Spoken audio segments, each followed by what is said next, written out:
বাংলাদেশ জামায়াতে ইসলামীর জাতীয় সমাবেশের মঞ্চে জনসমুদ্রের ঢেউ উঠেছে। 10 লক্ষ নেতাকর্মী জামায়াত হবে এমন আশা নিয়ে প্রথমবারের মতো সোহরাওয়ার্দী উদ্যানে দলটির এই সমাবেশ অনুষ্ঠিত হচ্ছে। শনিবারের এই সমাবেশে যোগ দিতে শুক্রবার রাত থেকেই দেশের সমস্ত এলাকা হতে লাখো নেতাকর্মী ঢাকায় এসে জড়ো হয়েছেন।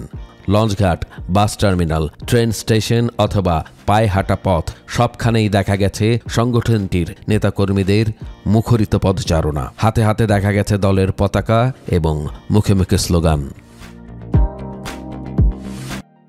সকাল 10টায় পবিত্র কুরআন তিলাওয়াতের মাধ্যমে শুরু হয় এই সমাবেশের। হামদ ও নাতের মধুর সুরের পর বেলা 2টায় শুরু হয় মূল অনুষ্ঠান।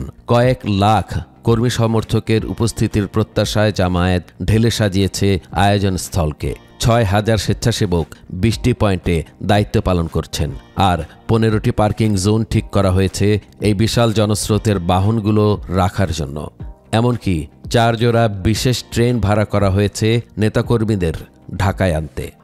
আগামী সংসদ নির্বাচনে সবার জন্য সমান সুযোগ, জুলাই হত্যার বিচার আর মৌলিক সংস্কার সহ 7 দফা দাবি নিয়ে জামায়াতের এই মহাসমাবেশ। গত 16 বছর রাজনীতিতে অবদমনের শিকার হয়েছেন অভিযোগ করে জামায়াতের নেতাকর্মীরা বলছেন, 19 জুলাইয়ের এই বিশাল সমাবেশ তাদেরকে দীর্ঘদিন পর বুক ভরে নিঃশ্বাস নেওয়ার অনুভূতি দিচ্ছে। মোহাম্মদ নেসার, বাংলাদেশের খবর।